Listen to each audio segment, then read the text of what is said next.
बैसाख का महीना है और इस बैसाख के महीने में पवित्र शिव महापुराण की कथा कहीं ना कहीं भगवान देवाधिदेव महादेव की कृपा से ही आप और हमको प्राप्त हुई। एक है विश्वास और दूसरे नंबर पर है भक्ति।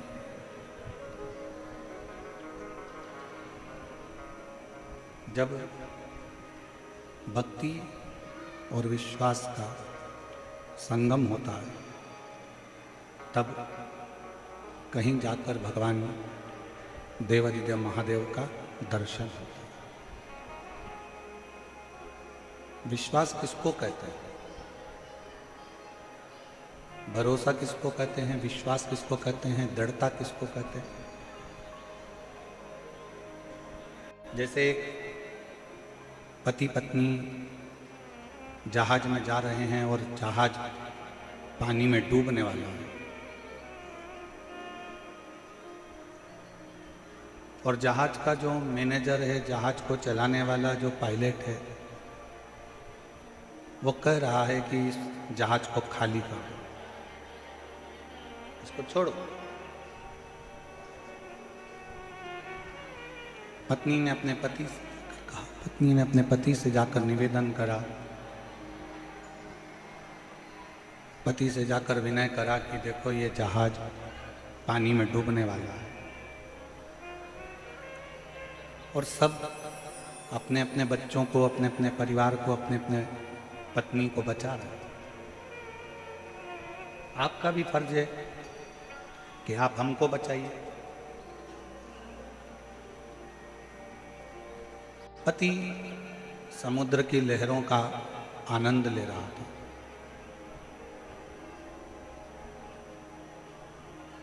पत्नी फिर नीचे गई, फिर आई, फिर आकर बोली कि ये पूरा जहाज डूबने वाला है, बचाओ, नहीं तो मैं मर जाऊंगा। पति ने जेब में से बंदूक निकाली और बंदूक निकालकर पत्नी के सिर पर रखी और कहा, तू मरो मरो करती है, मैं तुझे अब भी मार देता हूं। एक क्षण की देरी नहीं होगी और तेरे प्राण छूट जाएंगे। पत्नी मुस्कुरा रही है, हंस रही है। पति ने पूछा कि तेरे सिर पर बंदूक रखी है और तू मरने वाली है और तू हंस रही है, मुस्कुरा रही है।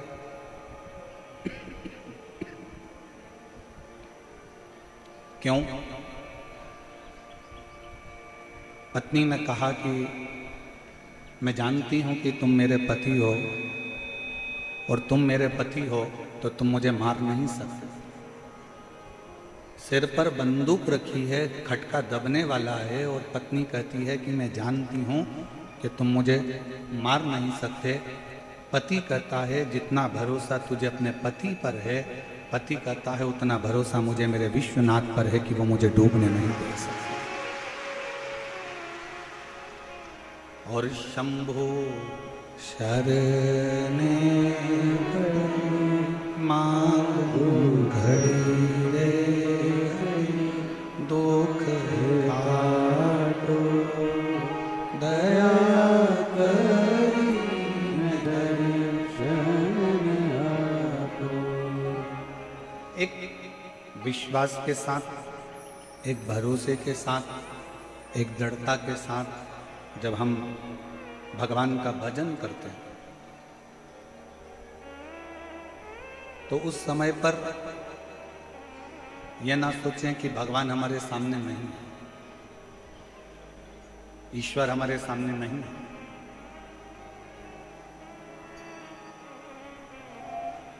जब हम भगवान का भजन करें उस समय पर हमारा बुद्धि, हमारा चित्त, हमारा मन ये होना चाहिए कि मेरा शंकर मेरे गाए हुए भजन को सुन रहा है, मेरा शंकर मेरी बोली हुई बात को सुन रहा है, मेरा शंकर मेरे शब्दों को श्रवण कर रहा है। ये विश्वास अपने भीतर होना चाहिए।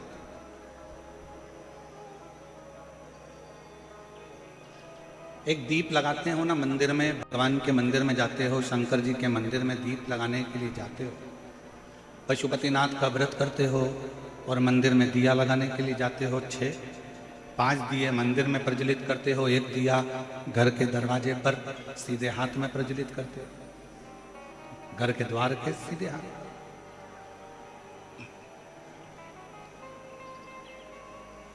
एक एक दिए को जब हम मंदिर में प्रज्वलित करते हैं, 5 दिए, उस समय पर हमारा चित्त, हमारा मन शंकर भगवान के चरणारविंद में होना चाहिए।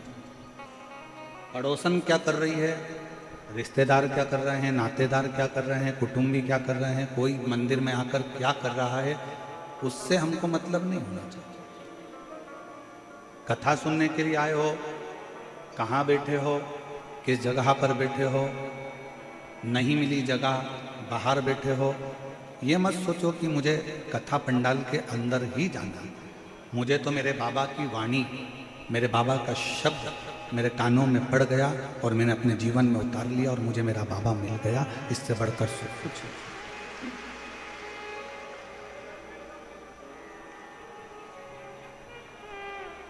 एक प्रथम भक्ति संतन कर संगा और दूसरी रति मम कथा प्रसंग। पहले नंबर की भक्ति ही यही है कि सत्संग किया जाए, संतों का सानिध्य किया जाए, भगवान की विरल भक्ति को धारण किया जाए। और हम तो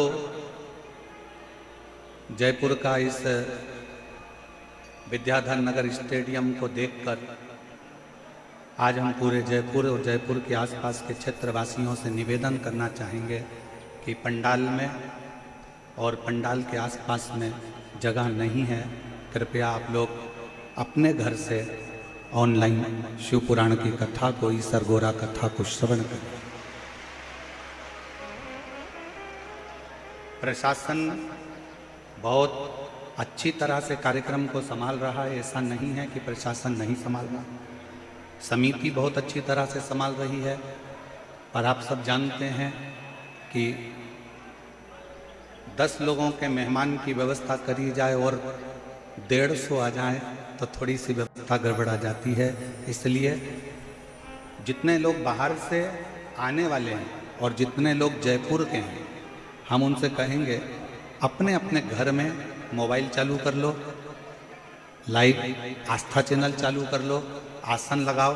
जैसे आप इस विद्याधर नगर स्टेडियम में कथा सुनते हो, वैसे ही अपने घर पर बैठकर बाबा की कथा का रस तत्व ग्रहण करो, जिससे तुम्हें उस कथा का आनंद अपने आप प्राप्त। कल कथा में सुना था, आप लोगों को बताया था कि एक जैन परिवार ने अपने बेटे के लिए आसन लगाकर टीवी के सामने कथा सुनी और उसका फल उसको मिला।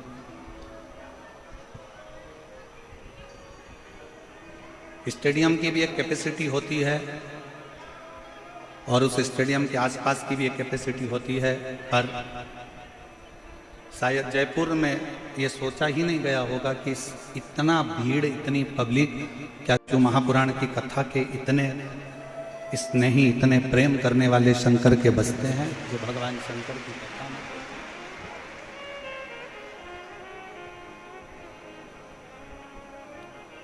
एक भरोसा शिव के प्रति।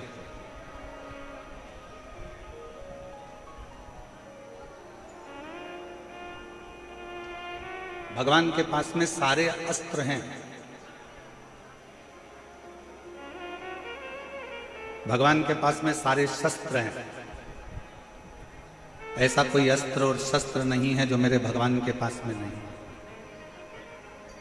पर उन अस्त्र शस्त्र को पाने के लिए जैसे राम जी ने तप करा तो उनको पाशुपत्य अस्त्र मिल गया था, भगवान कृष्ण ने तप करा तो उनको पाशुपत्य अस्त्र मिल गया था। आप और हम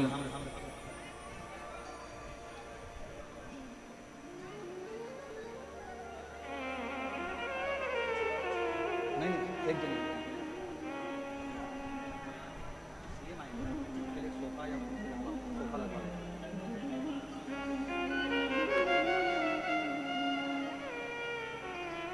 अस्त्र और शस्त्र भगवान के पास में है,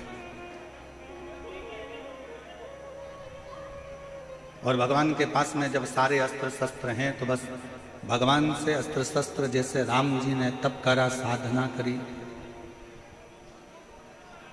जैसे भगवान कृष्ण ने तप साधना करी और अस्त्र शस्त्र प्राप्त किया।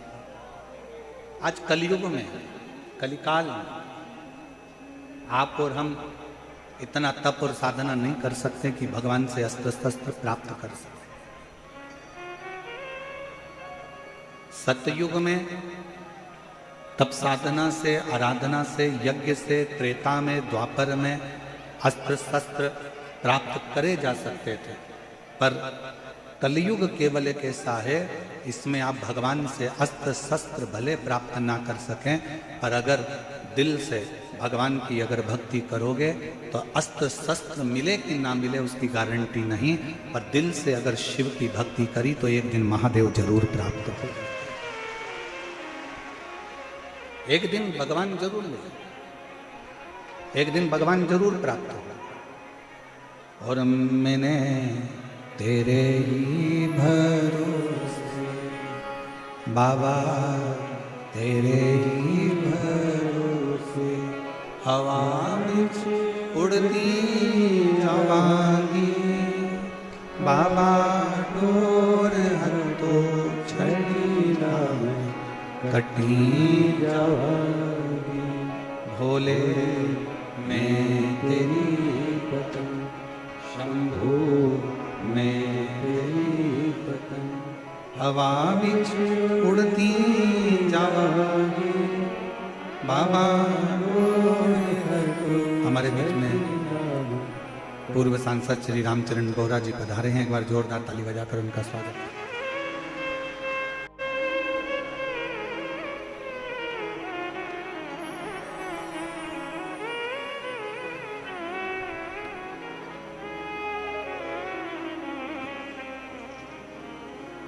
एक विश्वास, एक भरोसा, एक दृढ़ता, एक समर्पण। हम ये नहीं कहेंगे कि आपको कोई शस्त्र भगवान दे देगा या कोई अस्त्र भगवान दे देगा।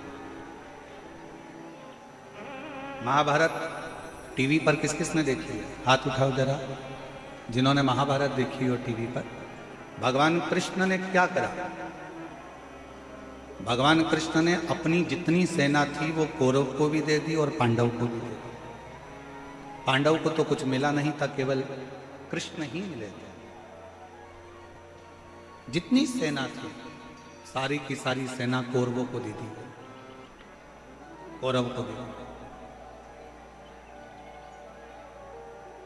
और पूरी सेना जब कौरवों को प्राप्त हो गई, अस्त्र शस्त्र सारे के सारे दे दिए गए, भगवान कृष्ण अपने पास में कुछ नहीं रखे और भगवान कृष्ण रथ पर चढ़ गए और कह दिया कि मैं युद्ध नहीं लड़ूंगा, मैं केवल तुम्हारा रथ हाँपूंगा, केवल रथ,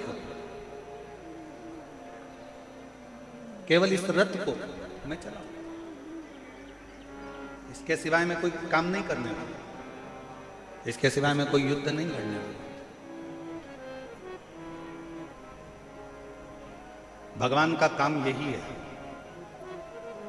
भगवान कभी नहीं कहता कि मैं तुम्हें सोना निकाल कर दे दूंगा, भगवान कभी नहीं कहता कि मैं तुम्हारे बहुत सारा धन निकाल कर दे दूंगा, भगवान कभी नहीं कहता कि मैं तुम्हें संपदा ला कर दे दूंगा।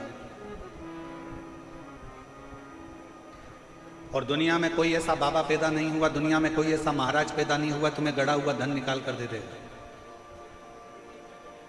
भगवान कृष्ण गीता में वर्णन कर दिया अर्जुन से कि अर्जुन युद्ध तुझे लड़ना है, कर्म तुझे करना है, मैं केवल मार्गदर्शन करूंगा, और यह पक्का है अगर तू मेरे मार्गदर्शन पर चलेगा तो इन कौरवों के युद्ध में तुझे विजय प्राप्त करा कर।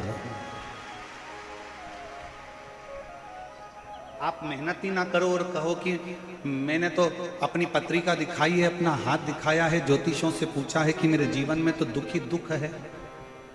अरे महाराज, थोड़ी मेहनत तो करो, थोड़ी कर्म की जागरूकता तो रखो, थोड़ा परिश्रम तो करो। और जब आपकी मेहनत, आपका परिश्रम जब आप करेंगे, आपका कर्म आप करेंगे तो उसका फल मिलेगा।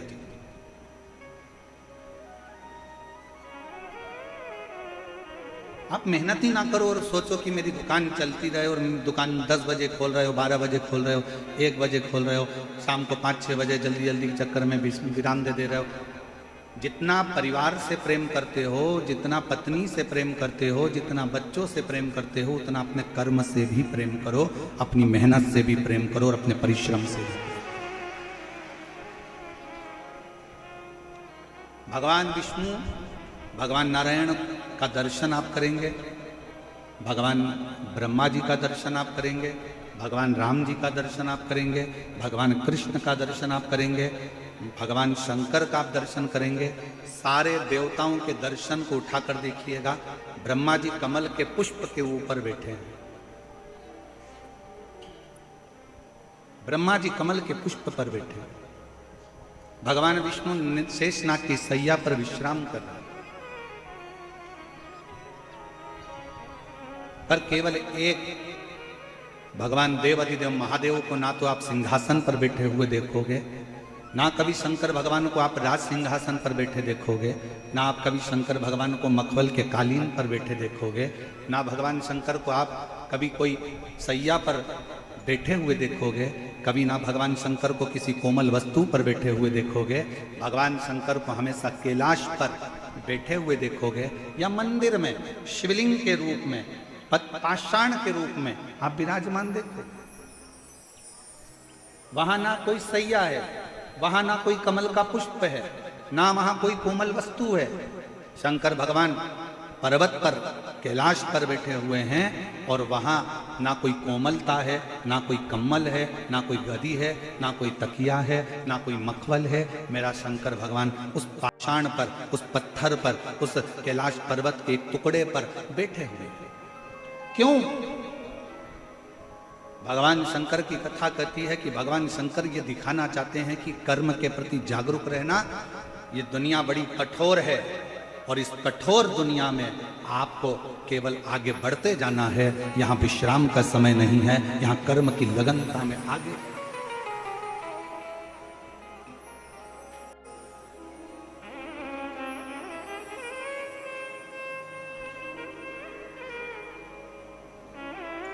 वो एक लाइन आप लोग गुनगुनाते हो कई बार, दुनिया बनाने वाले क्या तेरे मन में समाई तूने काहे को दुनिया। किस लिए आपका और हमारा जन्म क्यों हुआ? आप और हम क्यों पैदा हुए? आप और हमारे जन्म का कारण क्या है? आप और हमारे जन्म का केवल एक कारण है कि पूर्व में जो हमने कर्म करा है उसका भोग भोगना, उसका भोग भोगना। एक महिला ने पत्र लिखा है, उस पत्र में उसने लिखा है कि मेरी शादी हुई, 5 साल मैंने बच्चे के लिए इंतजार करा, फिर डॉक्टरों को दिखाना प्रारंभ करा, ऐसे मिलाकर 10 साल निकल गए। कितने वर्ष निकल गए? जम के बोलो जरा। 10 साल। 10 साल निकलने के बाद फिर आस छोड़ दिल्ली गई दिखाने के लिए, जयपुर गई दिखाने के लिए, बेंगलोर भी में गई, मुंबई भी में गई, टेस्ट बेबी भी करवाया। 15 साल ऐसे निकाल। कितने साल निकल गए? 15। फिर आज छोड़ दी। चलते चलते 20 साल निकल गए। 20 साल निकलते निकलते घर के लोग ताना देते कि तू तो बांझ है, तुझे औलाद नहीं हो सकती, तेरी औलाद नहीं पैदा कर सकती, तू बांझ है।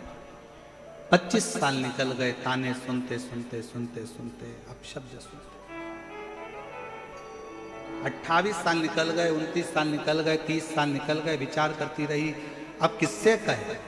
जब 28 साल शादी के निकल गए, तब उसने 28वें वर्ष में टीवी को चलाते चलाते उसने कहीं रिमोट से ढूंढती चलती शिव पुराण की कथा मिल गई, और उसने दिल लगाकर सुनी और विचार करा कि अगली कथा कब आएगी। टीवी के सामने उस अगली कथा का इंतजार करती रही, और अगली कथा टीवी के सामने अपने पति को साथ बिठाकर सुनती रही। शिव मंदिर जाती रही, शंकर के मंदिर में जाकर झाड़ू पोछा करने लगी कि अब मुझे 28 साल निकल चुके हैं, औलाद नहीं हो रही है, और अब आप मुझे संभालो। तब शिव की कृपा ऐसी हुई कि 28 साल के बाद पशुपति व्रत का चौथा व्रत था और उसका गर्भ ठहर गया, और 30 साल के बाद 28 से 30 साल के बाद उसके घर औलाद। पत्र देखिए,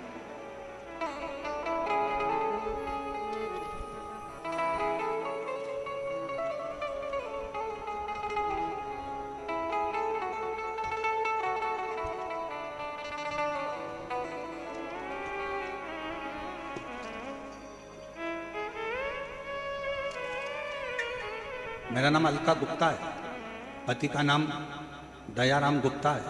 मैं अलवर राजस्थान से आया।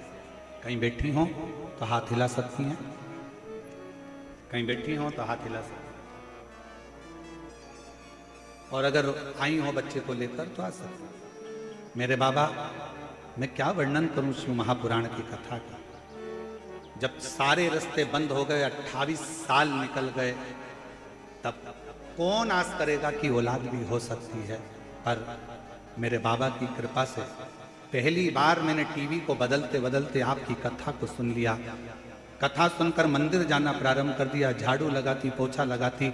आपने ऑनलाइन पार्थिव शिवलिंग का पूजन कराया, वो करा, पशुपति व्रत करा, और पशुपति व्रत का ऐसा प्रभाव बना कि बाबा पशुपतिनाथ ने मुझे जून 2024 में 5वां ही पशुपति व्रत हुआ था, और बाबा की कृपा से मुझे पुत्र रत्न की प्राप्ति 28 साल, 28 वर्ष। अब विश्वास, भरोसा, दृढ़ता, आपकी भक्ति, दो चीजें मूल है कि विश्वास और एक भक्ति, दो।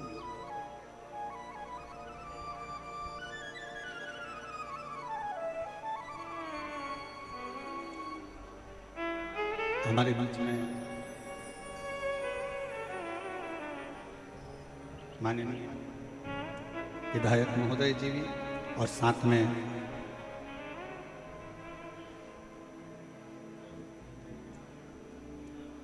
विधानसभा अध्यक्ष वासुदेव देवनानी जी, और साथ में हमारे विधायक महोदय श्री वाल्मीकि जी भी पधारे। एक बार जोरदार ताली बजाकर स्वागत वंदन।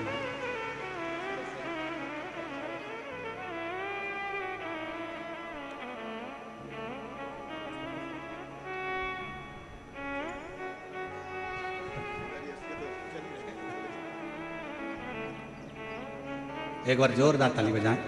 माननीय विधानसभा अध्यक्ष श्री वासुदेव देवनानी जी हमारे बीच में पधारे हैं, जोरदार ताली बजाकर उनका स्वागत। और हमारे बीच में माननीय विधायक महोदय श्री महंत श्री वाल्मीकि जी पधारे हैं। एक बार जोरदार ताली बजाएं। बड़े सहज, सरल और आनंदित, एक युवाओं को सनातन धर्म की ऊर्जा देने वाले, जोरदार ताली बजाकर।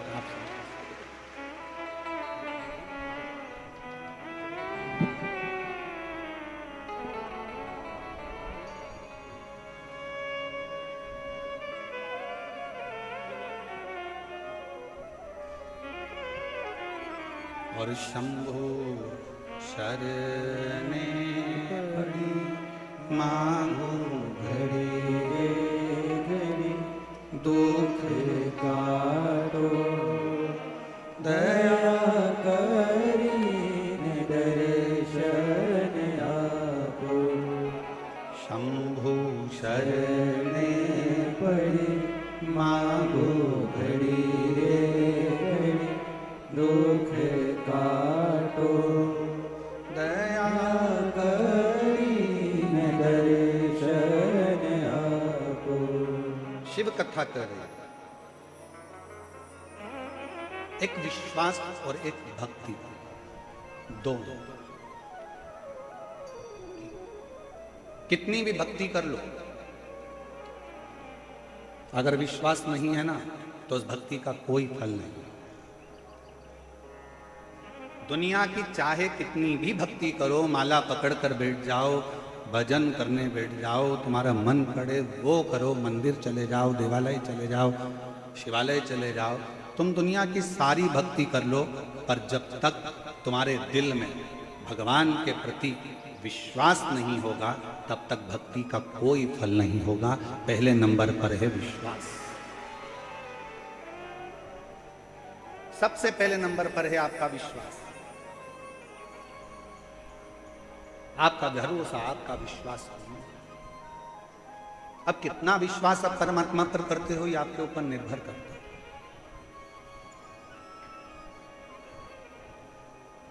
मेरी जीजियां जितनी बैठी हैं जयपुर की और मेरे जीजा जितने बैठे हैं जयपुर के, ईमानदारी से बोलना, एक बच्चे के लिए आप कितने साल इंतजार कर सकते हो?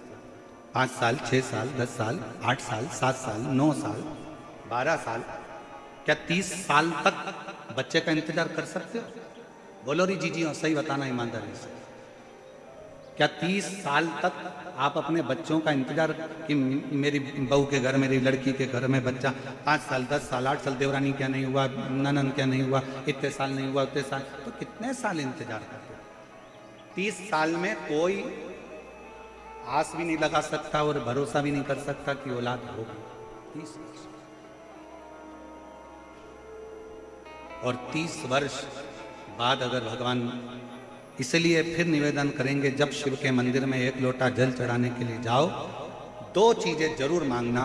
बाबा, किसी स्त्री की गोद कभी खाली मत रखना और किसी पुरुष की जेब कभी खाली मत रखना।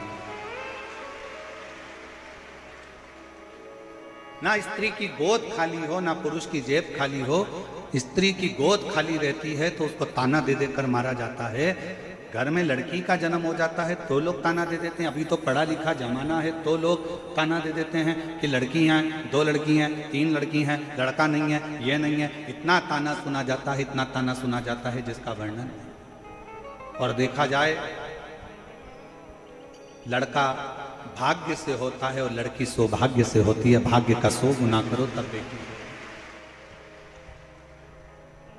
भाग्य को 100 गुना कर दिया जाए तब बेटी का जन्म होता है। और बेटी का जन्म जब होए ना, सबसे ज्यादा खुशियां मनाना जी, बहुत खुशी।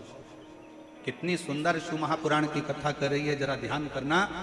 भगवान शंकर के घर में गणेश जी महाराज भी थे, भगवान शंकर के घर में षडानंद कार्तिकेय भी थे।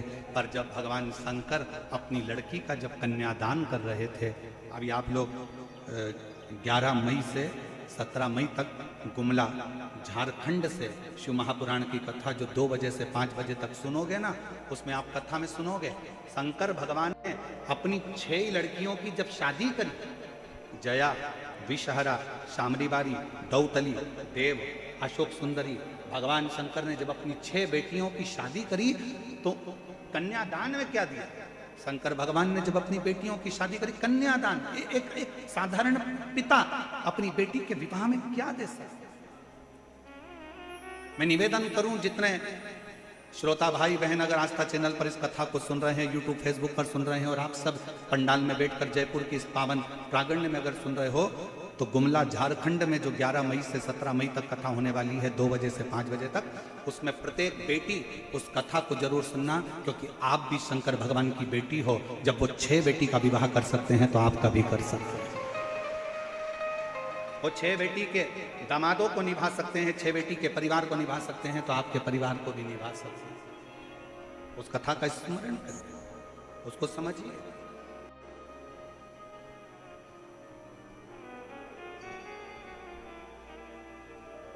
बेटा भाग्य से है और बेटी भाग्य को भी 100 गुना कर लो तो सौभाग्य से।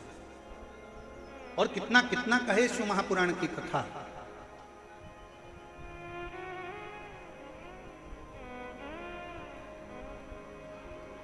बिंदु के प्राण छूट गए थे,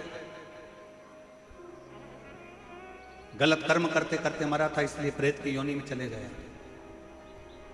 चंचुला देवी को मन में आया कि मेरे पति को मोक्ष नहीं मिला। मोक्ष नहीं, कैसे मालूम पड़ेगा कि आपके जीव को मोक्ष नहीं मिला? ब्राह्मणों ने कहा कि पिंडदान करो तो पिंडदान करा, ब्राह्मणों ने कहा तर्पण करो तो तर्पण किया, ब्राह्मणों ने कहा कि तिलांजलि करो तो तिलांजलि करी। इसके बाद में भी पितृदोष रह गया, उसके बाद में भी वो प्रेत की योनि में पड़ गया, तो क्या करे?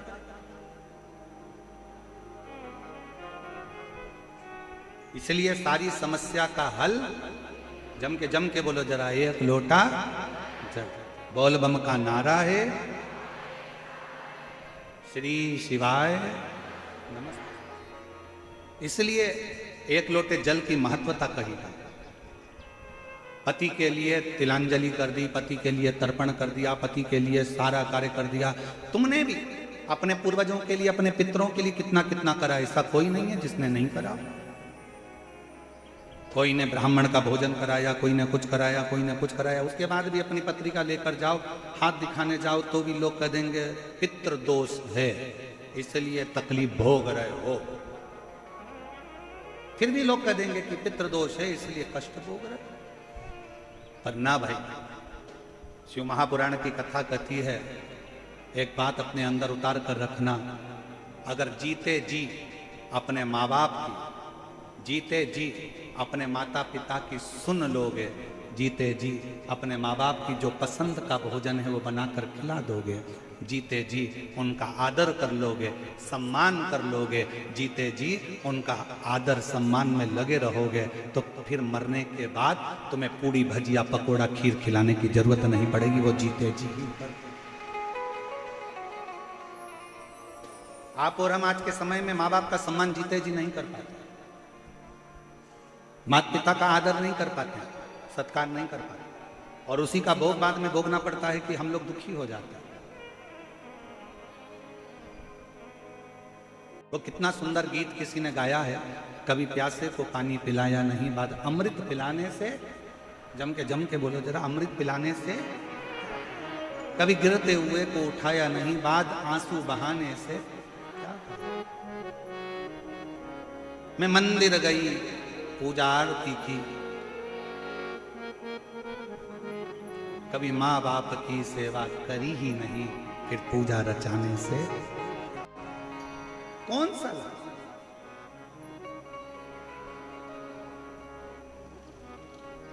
और जो एक धर्म पत्नी का फर्ज है, एक धर्म पत्नी का जो कार्य था वो धर्म पत्नी ने करा। चंचुला ने अपने पति के लिए, बिंदु के लिए जो कर सकती थी सब करा, उसके बाद भी उसका पति प्रेत की योनि से नहीं छूटा,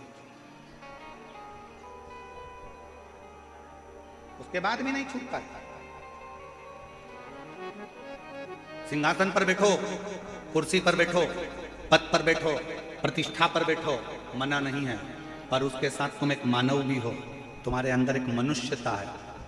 जब पद, प्रतिष्ठा, कुर्सी, सिंहासन जब हमारा चले जाता है, एक सरकारी नौकरी करने वाला भी एक दिन जब रिटायर हो जाता है, और वो सरकारी नौकरी करने वाला जब ऑफिस में अपनी कुर्सी पर जाकर बैठता है तो लोग मना कर देते हैं, अब तुम रिटायर हो गए हो, चलो यहाँ से, अब तुम्हारी नहीं चलेगी। जब तक तुम्हारा सिग्नेचर काम कर रहा है, जब तक तुम्हारे पास में कुर्सी है, सिंहासन है, पद है, प्रतिष्ठा है, उसका सदुपयोग करो। जिस दिन सिंहासन से नीचे उतर जाओगे तो तुमने किसी गरीबड़े के लिए, तुमने जनमानस के लिए, तुमने साधारण व्यक्ति के लिए जो अच्छा करा होगा ना, वो अच्छाई एक ना एक दिन सिंहासन से नीचे उतरने के बाद तुम्हारे सामने आकर खड़ी हो जाएगी कि तुमने किया, वो तुम्हारे सम्मुख में आए।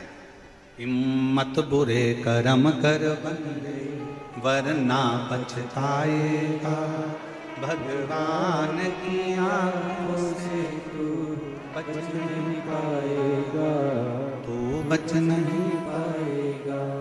अरे ओ अज्ञानी मत कर नादानी, अरे ओ अज्ञानी मत कर नादानी, तेरे कर्म का फल भी तू ही पाएगा, जैसा किया तूने तेरे आगे आएगा। मत बुरे कर्म कर बंदे, वरना पछताएगा, भगवान की आंखों से तू बच नहीं पाएगा, तू बच नहीं पाएगा। सबसे पहले आप मानव हो, आप मनुष्य हो। दिया किसने? आपकी लगन ने, आपकी मेहनत ने, आपके परिश्रम ने, आपके कर्म ने आपको सिंहासन पर ले जाकर बिठा दिया।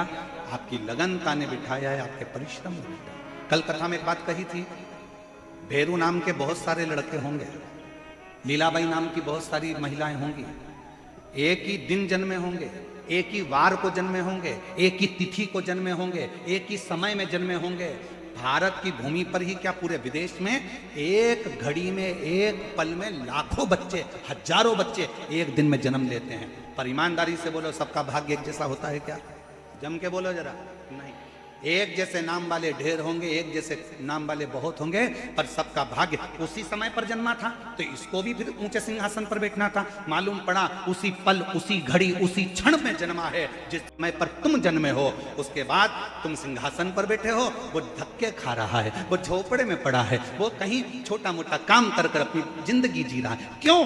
पूछो किसी से कि वो सिंहासन पर बैठ गया जो सोमवार को जन्मा, 12 बजे जन्मा, वो भी 12 बजे जन्मा, वो भी सोमवार को जन्मा, वो भी 3 तारीख को, वो भी 3 तारीख को, वो भी नक्षत्र में, वो भी नक्षत्र में, वो भी घड़ी में, वो भी घड़ी में, सब एक साथ जन्मे, तो फिर एक सिंहासन पर बैठ गया और एक धक्के खा रहा है। उसका कारण क्या है? अर्थात शास्त्र कहता है समय नहीं, तुम्हारा पूर्व का किया गया कर्म तुम्हें सिंहासन पर पहुंचाया है, और तुम्हारा पूर्व का किया गया कर्म तुम्हें नीचे लाकर छोड़।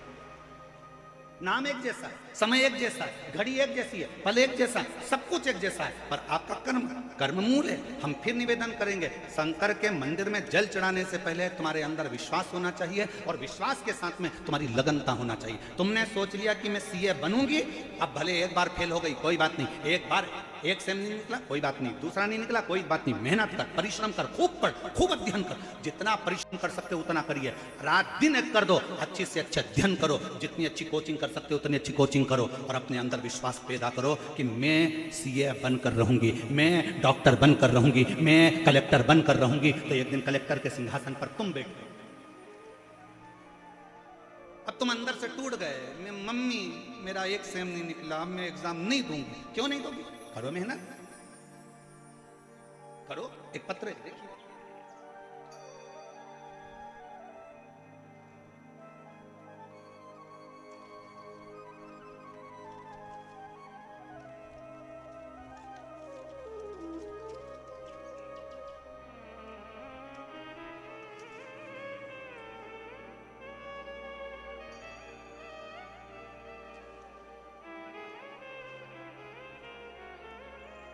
मेरा नाम हेमवती, पत्नी श्री शेर सिंह, राजस्थान भरतपुर से हूँ। मेरा मोबाइल नंबर ये है, पत्र को एलईडी पर पढ़ सकते हो, आस्था चैनल पर भी पत्र को पढ़ सकते हो। मेरा नाम ये है, मेरा मोबाइल नंबर ये है। एक लोटे जल का मैं क्या वर्णन करूँ गुरुदेव? पूरे विश्वास के साथ कहती हूँ, पंडाल में बैठकर कथा सुनने का क्या फल है? कोई मुझसे पूछे, गुरुजी मैंने पहली कथा कोसी में सुनी, दूसरी कथा 2024 में सीहोर में सुनी। सीहोर अपने बेटे को लेकर गई थी। मेरे 2 बेटे हैं, दोनों की नौकरी नहीं थी, दोनों हताश होकर पड़ गए थे। दोनों के मन में आ गया था कि हम गवर्नमेंट जॉब नहीं कर सकते, हमारी सरकारी नौकरी नहीं लग सकती। मैंने अपने बेटों से कहा, सीहोर वाला महाराज कहता है मेहनत को 4 गुना कर दो, संघर्ष 4 गुना कर दो, परिश्रम 4 गुना कर दो, रात दिन एक कर दो, और आखिरी में एक बेलपत्र शिव को शहद लगाकर चढ़ाओ, परिश्रम का फल जरूर मिलेगा। मंदिर जाओ, एक लोटा जल चढ़ाओ। मेरे दोनों बेटों ने मंदिर जाना प्रारंभ करा, पढ़ना अध्ययन करना प्रारंभ करा, एग्जाम देने के लिए उन्हें अप्लाई करा। आज बाबा के इस प्रांगण में बैठकर छाती ठोक कर कहती हूँ, मेरे दोनों बेटों का गवर्नमेंट जॉब में सिलेक्शन हो गया। मैं दोनों को यहाँ साधुता देती हूँ। मेरा पहला बेटा, मेरे बड़े बेटे का सिलेक्शन राजस्थान पुलिस में हो गया, और दूसरे बेटे का सिलेक्शन CISF में हो गया। मैं दोनों के लिए यहाँ प्रणाम करने, धन्यवाद देने के लिए। आपका विश्वास क्या कहता है? आपका परिश्रम मूल है, आपकी मेहनत मूल है।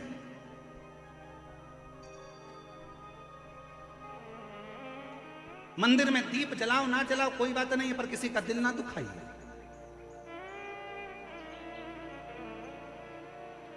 आज हमने कथा में शुरू में क्या कहा आप लोगों को कि अगर पंडाल में जगह नहीं है, प्रशासन अपना कार्य कर रहा है, बहुत अच्छे तरह से संभाल रहा है, समिति भी बहुत अच्छे तरह से संभाल रही है, पर घर में 50 लोगों की व्यवस्था हो और 150-200 आ जाएं तो व्यवस्था गड़बड़ा जाती है। इसलिए निवेदन है, जितने लोग बाहर से आने वाले हों, जितने लोग कथा के माध्यम से, कथा टीवी के माध्यम से कथा सुन रहे हैं या सोशल मीडिया से सुन रहे हैं, मैं जितने सोशल मीडिया वाले उनसे भी कहूँगा, आप न्यूज़ में डाल दीजिए कि अपने अपने घर में रहकर ऑनलाइन आस्था चैनल पर कथा का रसपान करिए, जिससे अपने जयपुर में ये 7 दिन की कथा पूर्ण आनंद के साथ पूरी हो और ईश्वर गोरा कथा का लाभ सब उसको श्रवण करें।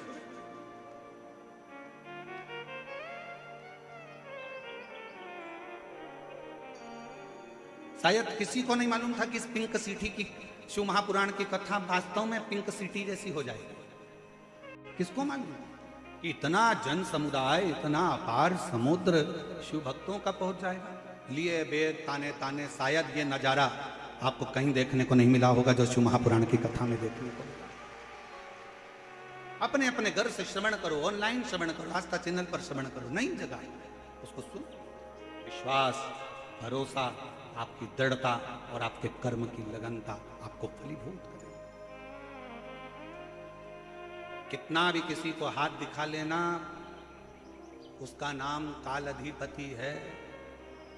समय उसने बनाया है, नक्षत्र उसने बनाया है, घड़ी उसने बनाई है, फल उसने बनाया है।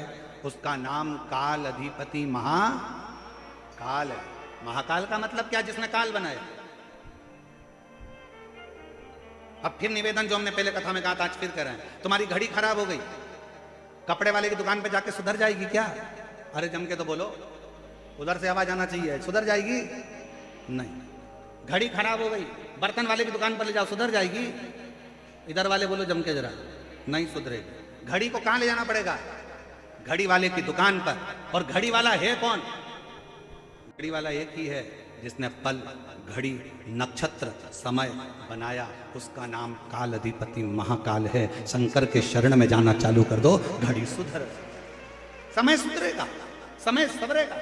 आप शिव के पास जाओ तो सही, आप शंकर के पास एक लोटा हाथ लेकर गए, मेरा भाग्य देखकर बता दो। इस हाथ में एक लोटा जल पकड़ाओ, अपने घर से निकलकर शंकर के मंदिर तक जाओ। जितने कदम चलकर तुम शंकर के मंदिर तक जाओगे, जितने कदम चलकर तुम शिव के दरवाजे तक पहुंचोगे, उतने अश्वमेध यज्ञ अपनी जिंदगी में कर लोगे, उतने पाप अपने जीवन के समाप्त कर लोगे और भगवान के करीब में जाओ। तो पहले आप पहुंचे ही नहीं उसके पास में और मन में सोचे कोई महाराज ऐसा मिल जाए मुझे, नीचे से ऐसी भभूति फेंक दो और हंडा निकाल कर देते। अरे महाराज ऐसा जमाने में कहीं का मिल जाए तो सीओर वाले महाराज को भी बता देना, हम भी वहीं पहुंच जाएंगे। फिर यहां काय को मेहनत करने आए?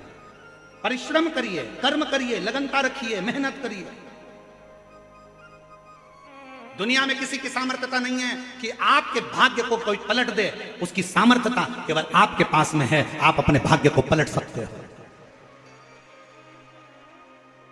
पलट सकते हो। वो शिव है, वो काल अधिपति शंकर है।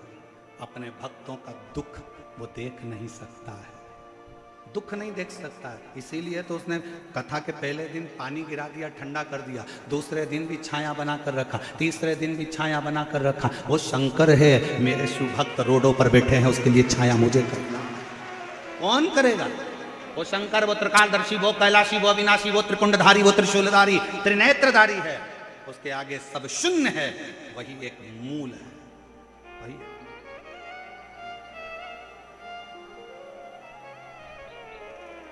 आप कितना भजन कर रहे हैं शिव का? आपका भरोसा, आपका विश्वास, आपकी दृढ़ता क्या कर? और हम तो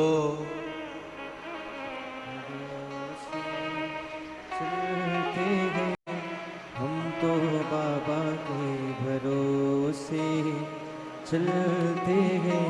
हे जयपुर की जीजियों, मेरे जयपुर के जीजाओं, मेरी बेटियों, बेटाओं, मेरी माताओं, मेरे भाई, मेरे पिता तुल्य बुजुर्ग, सब बोलो, हम तो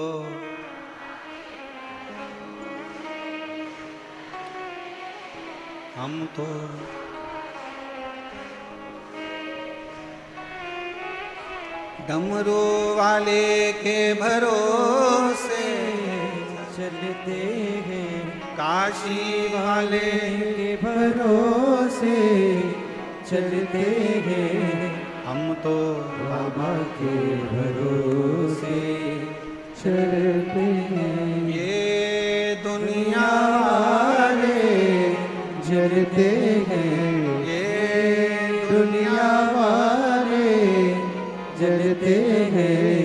काशी वाले के भरोसे चलते हैं। हम उसके शरणागति में पड़ जाए। चंचुला देवी का चित्त, चंचुला देवी ने सारा अनुष्ठान कर दिया पर पति को प्रेत योनि से मुक्त ना कर पाई, मुक्त ना कर पाई। पूरी सामर्थ्यता चंचुला देवी ने जो बन सका वो सब कर दिया। आखिरी में गोकर्ण क्षेत्र में चंचुला देवी पहुंच गई। वहां एक बुजुर्ग बैठा हुआ था। कौन था बूढ़ा, ये शिव महापुराण में वर्णन नहीं किया कि बुजुर्ग कौन था, पर चंचुला देवी गोकर्ण क्षेत्र में जब पहुंची, पहुंचकर वहां भ्रमण करती करती गोकर्ण क्षेत्र में उसकी आंख से आंसू ढल गया, नैनों से नीर बह रहा था, आंसू गिर रहे थे। जब आंसू गिरे, एक बुजुर्ग ने उसको इशारा कर कर बुलाया, आवाज दिया, ए बहन, ए जीजी, ए बहना, इधर तो आओ। बुजुर्ग के पास चंचुला देवी पहुंची, हाथ जोड़ निवेदन करा, बाबा जी आपने मुझे बुलाया, बेटी तुम भूखी लगती हो, कुछ भोजन करोगी? चंचुला देवी ने कहा, बाबा कैसे भोजन करूं, मेरे पति प्रेत योनि में पड़े हैं, उनके लिए मैंने पिंड दे दिया, तर्पण कर दिया, तिलांजलि कर दी, सब कुछ कर दिया, मेरे पति का मुक्ति नहीं हुआ, मोक्ष नहीं हुआ, प्रेत योनि से छूटते नहीं है। अरे बेटी क्यों चिंता करती है, क्या तूने कभी काशी का वास करा है? क्या तूने कभी काशी का वास करा है? नहीं, मैं काशी नहीं गई। चंचुला देवी को बाबा ने बिठाया और मुख से बुलवाया, नंदन वन का वो क्षेत्र, काशी को कहते थे नंदन वन, नंदन वन के क्षेत्र का स्मरण करो। चंचुला 5 बार मुख से काशी काशी काशी काशी काशी काशी कहो। चंचुला ने जैसे काशी कहना प्रारंभ करा, मन में काशी बैठ गई और मन में आया कि अब मैं तुरंत यहां से काशी जाऊंगी। चंचुला बाबा को प्रणाम करी। कौन आया था मार्गदर्शन करने के लिए, कौन बैठा था? अभी कथा में कहा था, भगवान कृष्ण ने युद्ध नहीं लड़ा, भगवान कृष्ण ने सारे शस्त्र दे दिए, सारी सेना दे दी, मैं युद्ध नहीं लड़ूंगा, याद रखना, मैं केवल मार्गदर्शन करूंगा। और शंकर रूपी गुरु होता ही ऐसा है, वो केवल मार्गदर्शन कर कर तुम्हें मंजिल तक पहुंचा देता है, उन्नति की ओर बढ़ा देता है। शिव रूपी गुरु का काम क्या है? वो मार्गदर्शन करेगा। एक पत्र है, देखिए,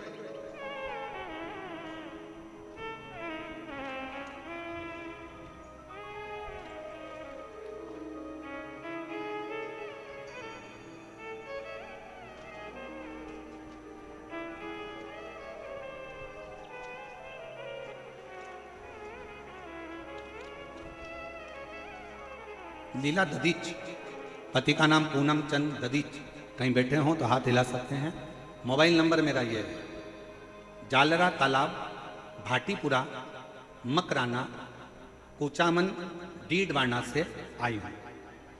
डीडवाना से यहाँ पहुँचे। और इसी कथा के पंडाल में एक कोई शिव भक्त, जिसके बहुत दिनों से कोई काम था, नहीं हुआ था, वो भी अजमेर से पैदल चलकर 150 किलोमीटर दूर से यहाँ पहुँचा है। हम उसका पत्र तो इन पत्रों में कहीं फंसा हुआ है, पर वो यहाँ कहीं भी बैठा है, हम उसको बुलाएंगे कथा के विराम पर जरूर। गुरुजी, मेरे पास कोई शब्द नहीं है, मेरा बेटा 13 साल का है। 2022 में उसके गले में गठान हो गई, जिसका नाम शुभम ददीच है। उस गठान के इलाज के लिए हम बहुत सारे डॉक्टरों के पास गए, लेकिन हम सब जाते थे, वह डॉक्टर उसको देखकर ऑपरेशन का बोलते थे। फिर मेरी बहन ने बताया कि सीहोर वाला महाराज टीवी पर कथा करता है, आस्था चैनल पर शिव पुराण आती है, आसन लगाकर अगर सुनी जाए और शिव जी पर 1 लोटा जल चढ़ाने का बोलता है, वही जल का आचमन करने का बोलता है। पहले कथा सुनो, बेटे को कथा सुनानी चाहिए। डॉक्टर ने कह दिया इसका ऑपरेशन करना जरूरी है, गठान निकलेगी, वो जांच के लिए जाएगी दिल्ली या मुंबई, मालूम पड़ेगा कि इसमें क्या है। और डॉक्टर ने शंका बता दी थी कि इसको कौन सी बीमारी हो सकती। हम लोग घबरा गए, 13 साल का बेटा है, कैसे क्या करें। तब हमने पहली बार अपनी बहन के कहने पर शिव जी पर जल चढ़ाना प्रारंभ करा। आपकी कथा आस्था चैनल पर आती है, मेरे बच्चे को सुनाना प्रारंभ करी। बेटे ने खेलना बंद कर दिया, 13 साल का लड़का खेलने नहीं जाता, आसन लगाकर कथा सुनता। मम्मी, खाना निकलने में बहुत दर्द होता था बच्चे को, पानी निकल नहीं पाता था बेटा, गले में अड़ जाता था, रोता था, चिल्लाता था। शुभम बेटा मेरा हमेशा चिल्लाता, मम्मी खाते नहीं बनता, पानी निकलते नहीं बनता, मेरा गला तकलीफ दे रहा है।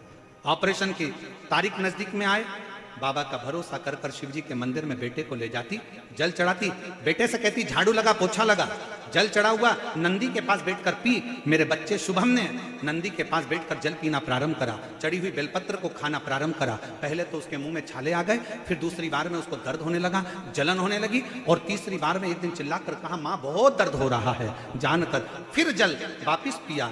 फिर धीरे धीरे जब दर्द समाप्त हुआ, डॉक्टर को दिखाने जयपुर आए। डॉक्टर ने कह दिया इसको ऑपरेशन की जरूरत नहीं है, इसके गले में जो गठान थी वो पूरी गल चुकी है।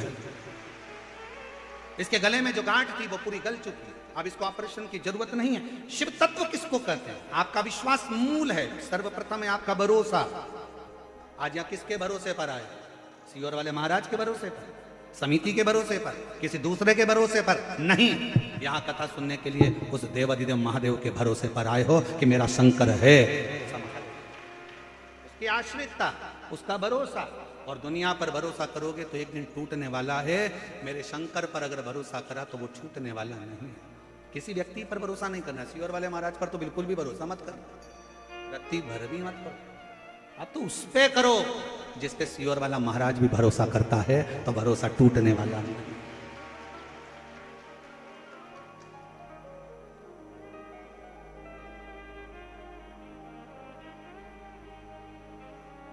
तेरी कृपा का क्या है भरोसा, कब किस पर हो जाए जरा पर कर दो, ओ जरा सी हम पर कर दो।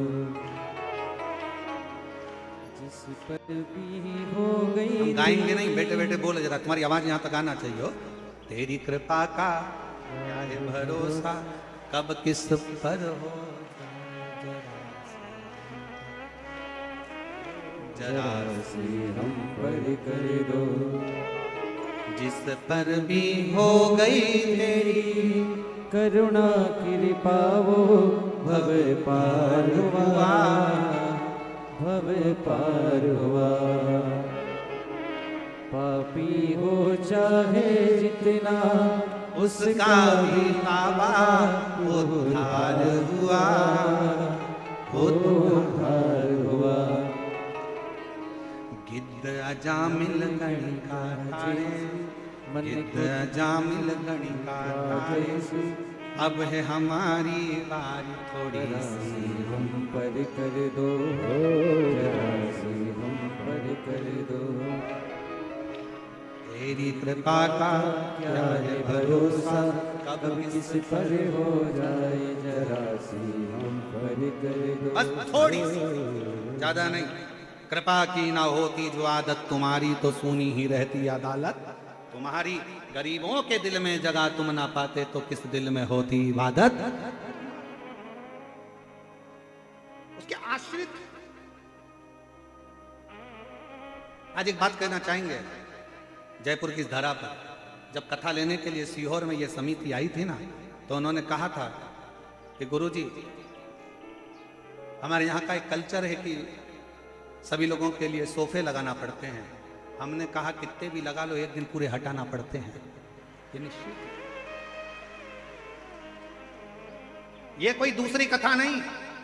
मेरे शंकर भगवान को वीआईपी कल्चर पसंद ही नहीं। सब देवताओं की शादी में देवता गए थे, शंकर की शादी में रुद्रगण और डाकनी के साथ चुड़ैल और भूत गए। अहंकार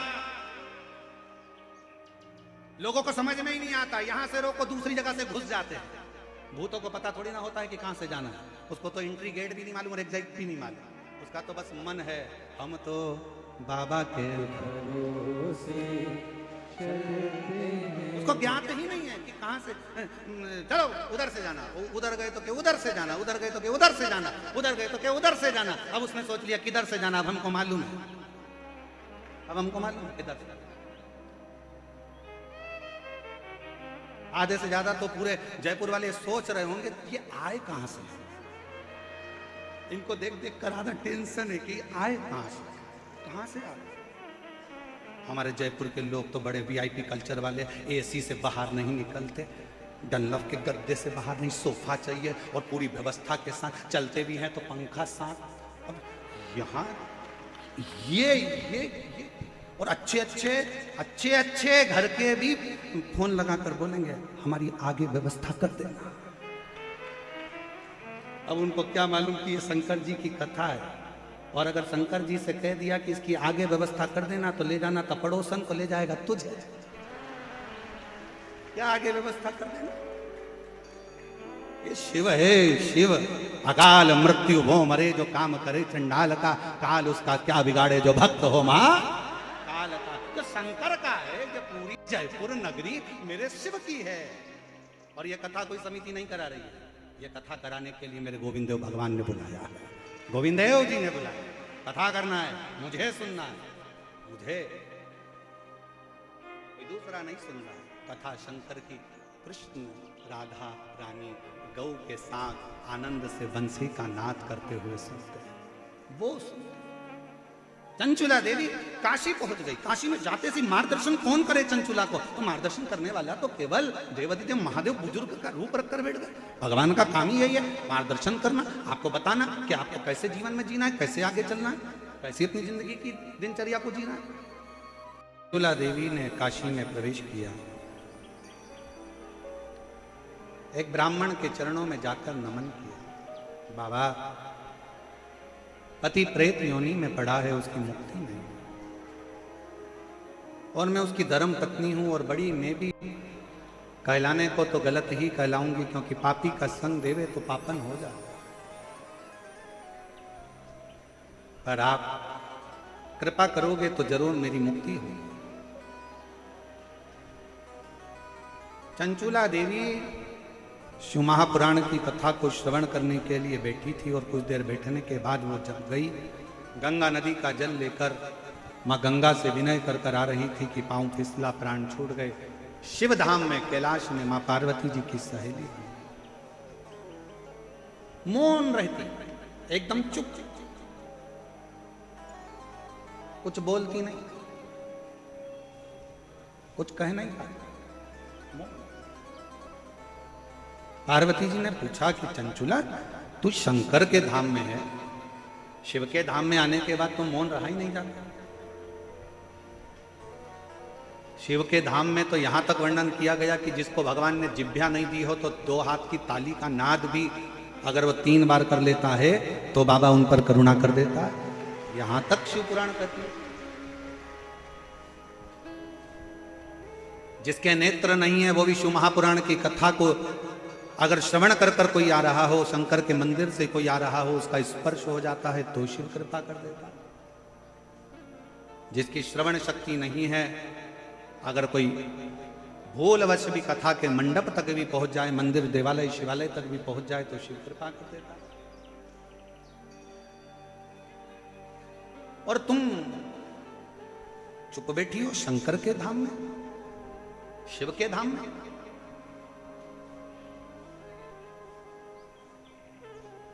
एक बहन का पत्र आया, अभी हमने देखा उसको खोलकर। उस पत्र में उस बहन ने,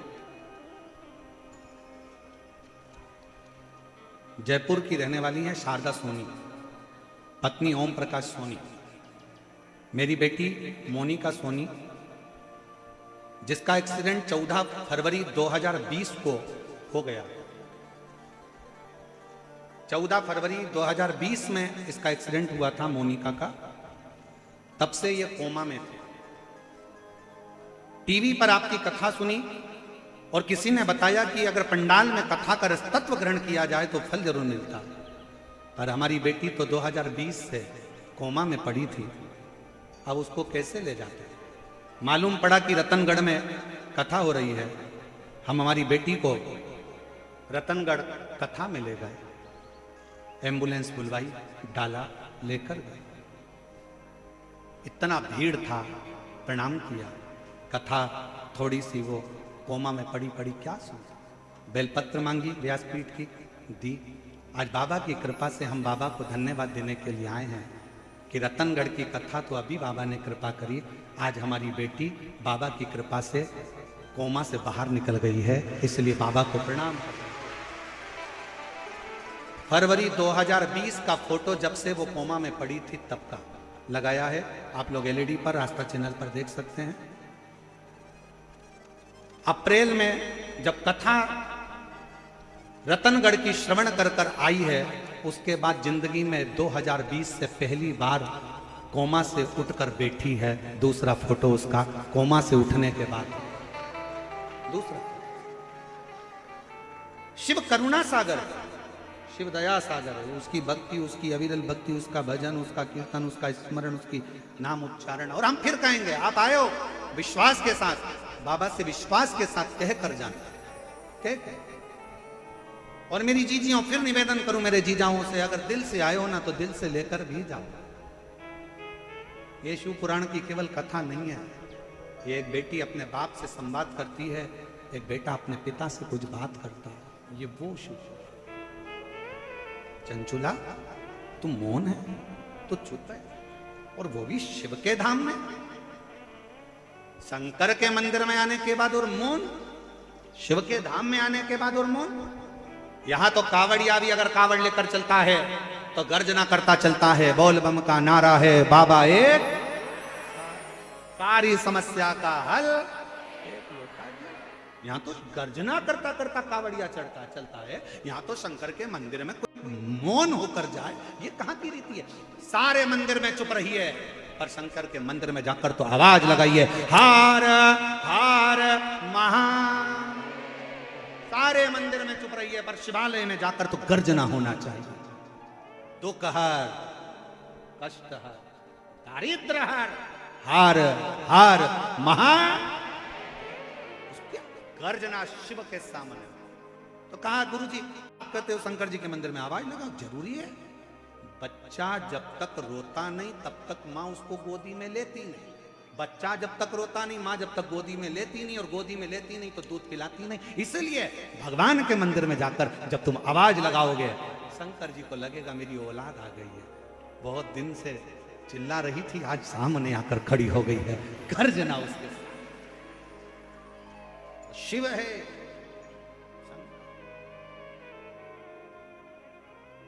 सब दूर चुप रही है, पर शंकर के मंदिर में तो जाकर आवाज अलग जगाओ, नगाड़ा बजाओ, डमरू बजाओ, और अगर कुछ भी नहीं कर सकते तो 3 बार ताली बजाओ, और वो भी नहीं कर सकते तो बम बम बोले, हार हार गर्जना शिव के मंदिर में होना चाहिए। क्यों डरे किसी से? छत्रपति वीर शिवाजी महाराज की मां जीजाबाई ने तो कह दिया था छत्रपति वीर शिवाजी से कि सुन बेटा शिवा, युद्ध के मैदान में भी जाना तो बिना गर्जना के मत जाना। इसलिए वीर शिवाजी, छत्रपति वीर शिवाजी जब युद्ध के मैदान में जाते थे तो पहली गर्जना लगाते थे, हर हर। पहली गर्जना। क्यों डरे? गर्जना के साथ। और महाराज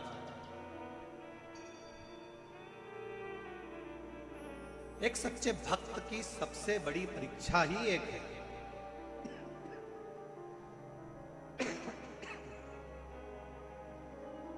एक सच्चे भक्त की सबसे बड़ी परीक्षा है दीदार ना हो और फिर भी मिलने की तमन्ना। दीदार ना हो फिर भी उससे मिलने की तमन्ना हो, वो ना मिले दिल में उससे मिलने की बेचैनी।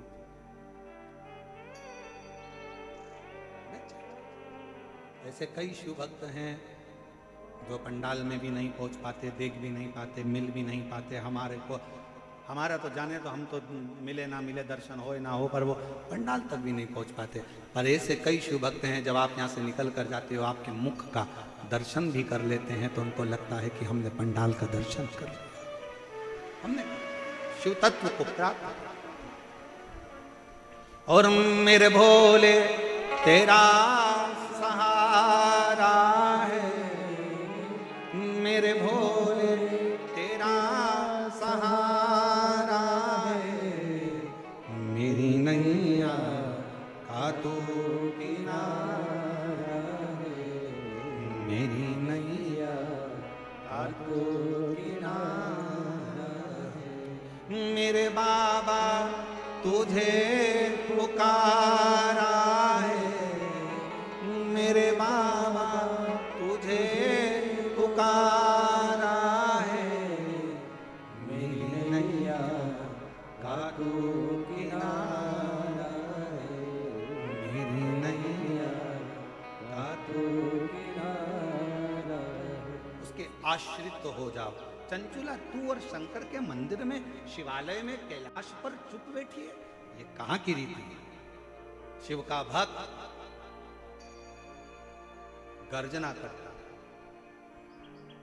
गर्जना। नंदी का दर्शन किस किस ने करा है शंकर जी के मंदिर में? जम के हाथ उठाओ जरा, दिखना तो चाहिए। नंदी का दर्शन करा है शिव जी के मंदिर में? ठीक है। नंदी जी के गले में घंटी का दर्शन करा है? अरे बोलो तो जम के। आओ, ठीक है। अब शंकर भगवान अंदर बैठे हैं, नंदी बाहर बैठे हैं, मौन होकर बैठे रहे। नंदी को घंटी की क्या जरूरत है? क्या जरूरत घंटी की? कान, शिव है, शंकर हैं, मौन होकर बैठे रहे। पर नहीं, नंदी के कान में जैसे ही शिव भक्त जाकर कहता है कुछ भी, लोगों को लगता है पत्थर का नंदी क्या घंटी बजाएगा, हम हाथ से घंटी बजाएंगे तो घंटी बजेगी। पर जब शिव भक्त शंकर के मंदिर में जाता है, शंकर को जल चढ़ाकर शिव जी से अपने मन की बात कहकर नंदी के पास में आकर बैठता है ना, और जब अपने मन की कामना कहता है, बाबा बड़ा दुखी हूं, मेरे शरीर में ये रोग हो गया है, बहुत कष्ट का जीवन चल रहा है दातार, नंदी के गले की जो घंटी है वो बाबा के लिए, लोग समझते हैं कि पत्थर की घंटी है, नहीं बजती, पर वो हृदय की घंटी से नंदी बजा देता है, शंकर तक हमारी बात को पहुंचा देता है और शिव हमें स्वीकार कर ले। शिव स्वीकार कर ले।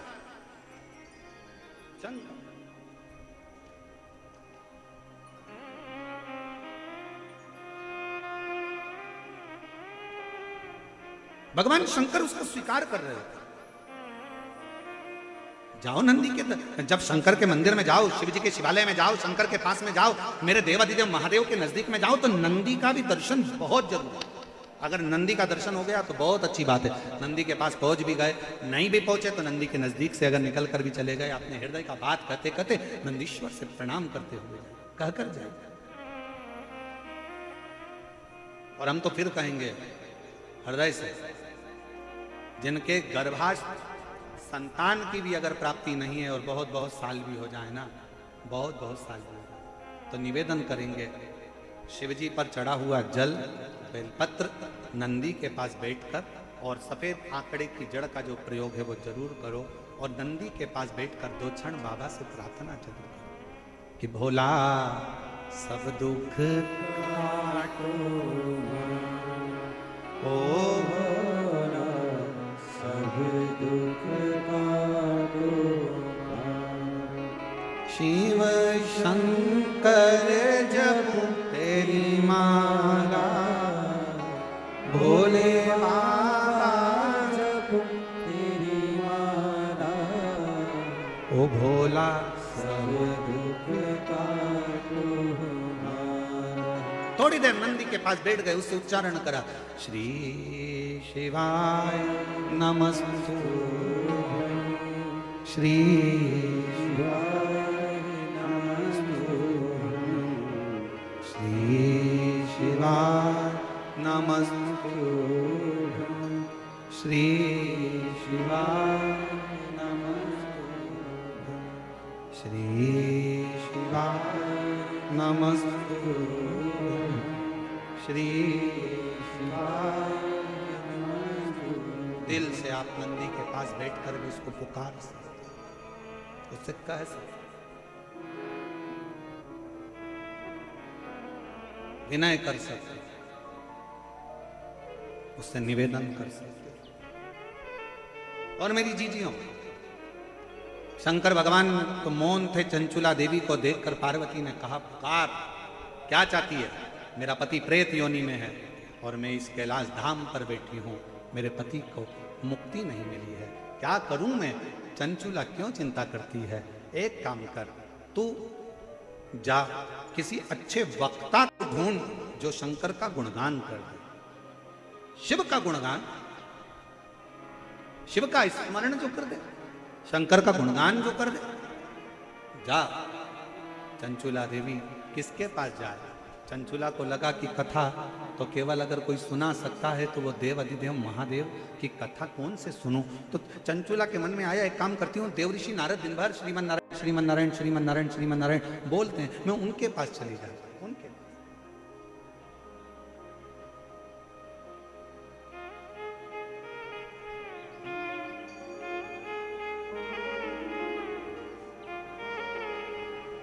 हमारे बीच में श्रीमती कुसुम जी यादव, यहाँ की महापौर जयपुर क्षेत्र की, एक बार जोरदार ताली बजाकर उनका स्वागत, वंदन, अभिनंदन।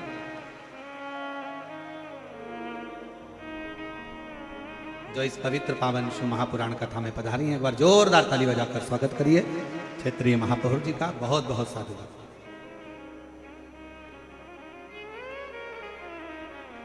शिव से कहो, शंकर से कहो, विनय करो, निवेदन। तेरा ही दिया खाया पिया है, तेरा शुक्रिया तेरा शुक्रिया मुझे भोले बाबा ने बहुत दे दिया है, तेरा शुक्रिया तेरा शुक्रिया जितना बन सकता है विनयता में लिखा। चंचुला जाओ। चंचुला देवी पहुंची देवऋषि नारद जी के पास। नारद जी तो बैठे हुए वीणा लेकर भजन कर रहे थे। श्रीमन नारायण, श्रीमन श्रीमन बोल। और नारायण श्रीमन नारायण नारायण श्रीमन नारद जी लगे थे भजन में, स्मरण में डूबे हुए, नाम कीर्तन में डूबे हुए। चंचुला देवी ने हाथ जोड़कर प्रार्थना करी, प्रणाम करा। देवऋषि नारद, मैं आपको नमन करती हूँ। नारद जी ने कहा, तुम कौन? उस बिंदुक की धर्म पत्नी जो प्रेत योनि में पड़ा हुआ है, जिसकी मुक्ति नहीं हुई, जिसका मोक्ष नहीं हुआ, तुम उसकी धर्म पत्नी और मेरे सम्मुख में खड़ी हो। तुम जानती हो मैं कौन हूं? चंचुला देवी मुस्कुराकर बोली, मैं जानती हूं तुम देवऋषि नारद हो। देवऋषि, मैं अच्छे से जानती हूं ऋषिवर आप ही हो जो मुझे भगवान की कथा सुना सकते हो। नारद जी मुस्कुराकर बोले, मैं क्या कथा सुनाऊं, मुझे तो खुद श्राप लगा है कि एक जगह पे नहीं बैठ सकता। चंचुला देवी ने पूछा कि तुम्हें श्राप लगा है, एक जगह पे नहीं बैठ सकते? नहीं, ऐसे कई लोग होते हैं संसार में जिनको श्राप लगा होता है, वो कथा में बेचारे बैठ ही नहीं पाते।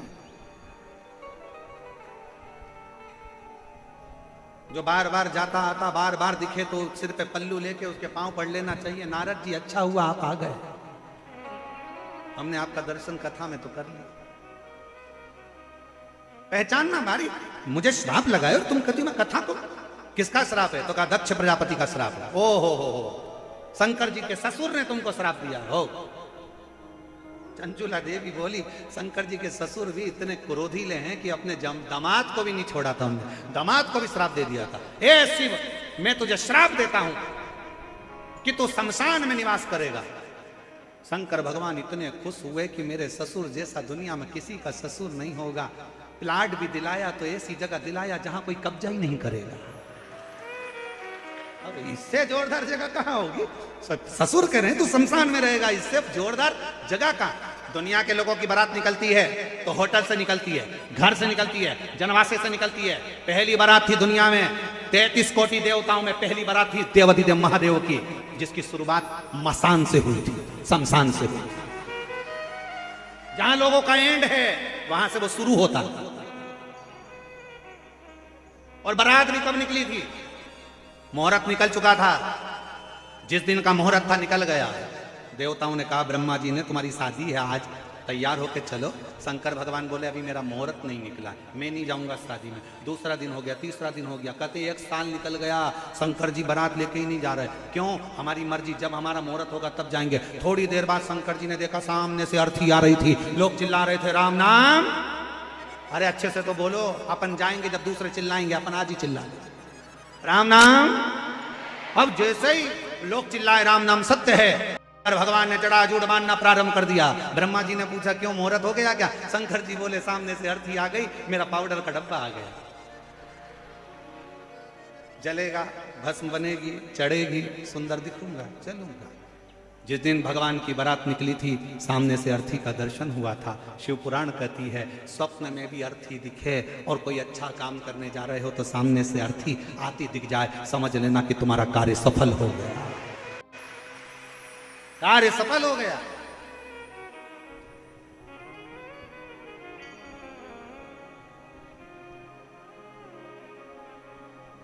शिव पुराण कथा कहती है, सेवा में लीन हो।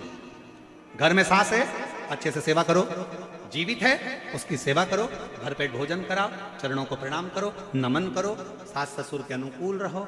जिस दिन अगर तुमने सास का कहना नहीं माना, सास अगर चली गई और जाने के बाद तुमने उसको तंग कर कर कर अगर भेज दिया, तो बदला लेने के लिए वापिस आ जाए। और रात को तू कितने भी चैन से सो, तेरी छाती पे चढ़ के बैठेगी, कमला उठ। और कमला फिर बाबाओं के पास जाती फिरेगी, मेरी सास दिख रही है। महापुराण की कथा और जीवन की सुखता, जीवन का आनंदता वही है जीवन। शिव कथा कर रही है, शिव महापुराण का चरित्र कर रहा है। चंचुला देवी बड़े आनंद के साथ, भाव के साथ में नारद जी से प्रार्थना करती है। नारद जी ने कह दिया कि तुम एक काम करो कि कथा मैं तो नहीं कर सकता क्योंकि मुझे श्राप लगा है, तुम कथा एक काम करो, तुम रुका जी के पास जाओ, तुम रुका।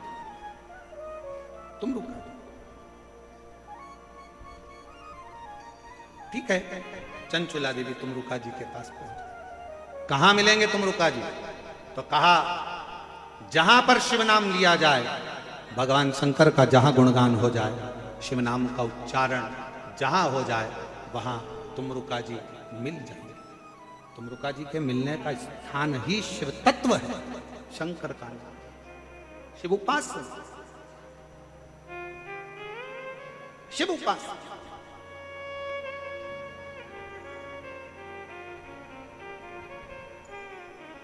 और जब भगवान तुमरुका जी का दर्शन चंचुला देवी को हुआ, चंचुला की आंख से नीर बह रहा। कहा प्रभु, मेरे पति प्रेत योनि में पड़ा हुआ है और मैं कैलाश की वासी हूं।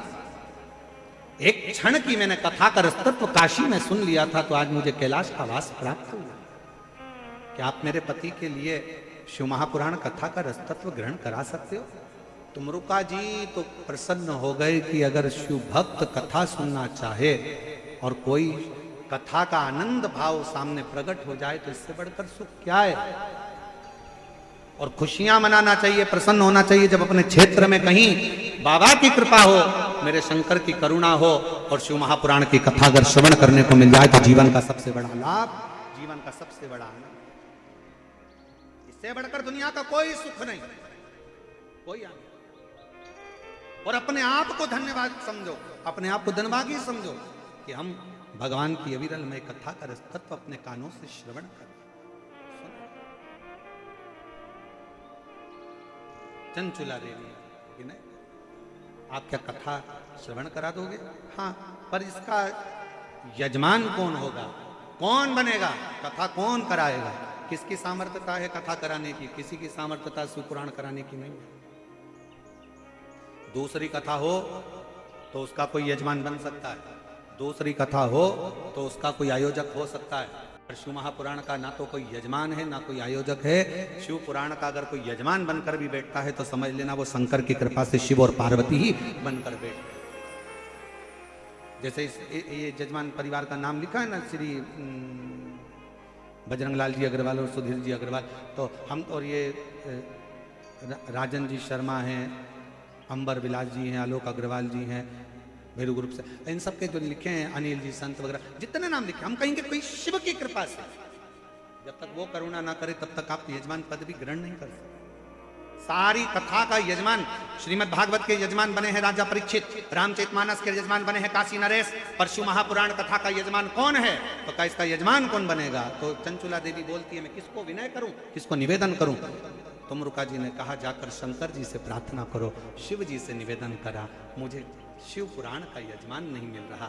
शंकर जी ने पार्वती से कहा, ये वो पुराण है जो मनुष्य के जीवन का सारा ताप हरती है, ये वो पुराण है जो मनुष्य के जीवन का सारा दुख हरती है, ये वो पुराण है जो दुनिया में सबके कष्ट हरती है। और कष्ट हरने के लिए इसका कोई यजमान नहीं, इसका यजमान शंकर जी कहते हैं, पार्वती तुम 16 श्रृंगार करो और मैं भी सज धज कर तैयार होता हूँ, मैं ईसर बनता हूँ, तुम गोरा बनो, गणा और गौर बनकर शिव पुराण के यजमान,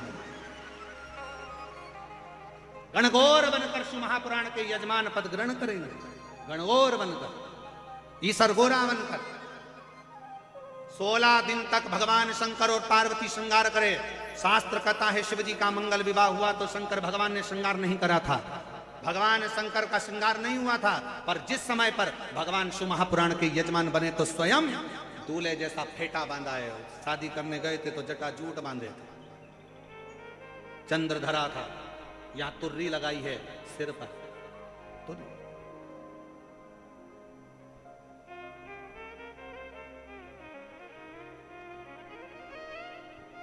सुंदर जरी वाले कपड़े भगवान शंकर ने धारण करे, हाथ में कड़ला, पांव सुंदर कड़ा, अंगवस्त्र सुंदर हैं, गले में सुंदर सुंदर हार धारण करे हैं, मोतियों की मालाएं धारण करिए, कनों में जहां बिच्छू पहनते थे मेरे शंकर वहां कर्ण फूल धारण करें, मस्तक पर सुंदर तिलक है। और मेरी माँ जगत जननी जगदम्बा दुर्गा भवानी का तो श्रृंगार बखानना ही, श्रृंगार का वर्णन करना ही बड़ा कठिन है, बड़ा कि ओ मैया श्रृंगार तेरा लाल है, ओ मैया श्रृंगार तेरा लाल है। मेहंदी भी लाल तेरा, सिंदूरा भी लाल है, मेहंदी भी लाल तेरा, सिंदूरा भी लाल है। चुंदड़ी का रंग लाल है, ओ मैया चुंदड़ी का रंग लाल है, ओ मैया श्रृंगार तेरा लाल है, ओ मैया श्रृंगार तेरा लाल है। ओ महावर भी लाल तेरा, हरवा भी लाल है, महावर भी लाल तेरा, हरवा भी लाल है। ओ मैया बिंदी का रंग लाल है, ओ मैया बिंदी का रंग लाल है। ओ गौरा श्रृंगार तेरा लाल है, ओ गौरा श्रृंगार तेरा लाल है, ओ गौरा श्रृंगार तेरा लाल है। लहंगा भी लाल तेरी, चोली भी लाल है, लहंगा भी लाल तेरी, चोली भी लाल है। ओ गौरा तेरी गोदी में लाल है, ओ गौरा तेरी गोदी में लाल है। ओ मैया श्रृंगार तेरा लाल है, ओ मैया श्रृंगार तेरा लाल है। उसके श्रृंगार का क्या वर्णन करा जाए। 16 श्रृंगार मेरी माँ ने धारण करा है। शंकर भगवान 16 दिन तैयार हुए, श्रृंगार करा, इसलिए आज भी गणगौर 16 दिन की होती, इसलिए गणगौर 16 दिन की।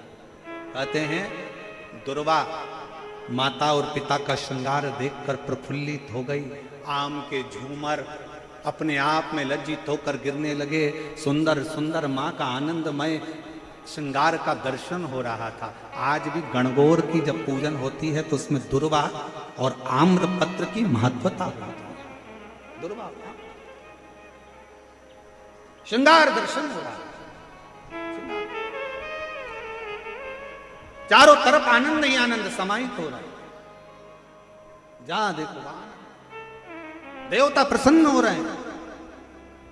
कहते हैं गंगा यमुना सरस्वती कावेरी सरयू मंदाकिनी नर्मदा जितनी नदियां हैं सब गरज गरज कर आनंद के साथ जब ईश्वर गौरा श्रृंगार करके निकले हैं तो गरज गरज कर जलवृष्टि के साथ उनके पलक पावड़े बिछाकर स्वागत कर रहे हैं। ऐसी गर्जना, ऐसा आनंद, ऐसे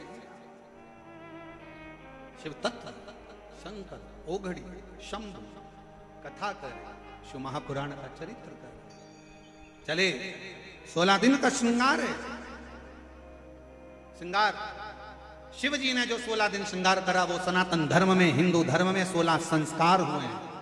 और माँ जगत जननी ने जो श्रृंगार करा वो स्त्रियों के 16 श्रृंगार हुए हैं, 16। और मेरी माँ जगत जननी जगदम्बा अम्बा माँ गणागौर से यही प्रार्थना है, माँ सबके सुहाग को अमर करिए और सबकी झोली खुशियों से भरिए।